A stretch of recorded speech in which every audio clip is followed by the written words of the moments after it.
এটা বানাইছি কিন্তু নাম লেখার সময় পাই না বুঝছেন এটা একটু ফ্রিজে রাখি না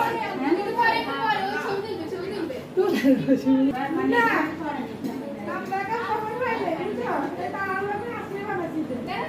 এটা কাউ কি খায় বুঝছো এটা নরম দেখো কাকাও মাত্র বানাইছে বাবা দুপুর বানাইছি বাবা থেকে আসছে দেখি ধরেন বাচ্চারা শুধু মাশাআল্লাহ আপনি নিয়ে বানাইছেন মাশাআল্লাহ মাশাআল্লাহ এটা তো সুন্দর হয় নাই এটা তাড়াতাড়ি এটা সস্তা লাই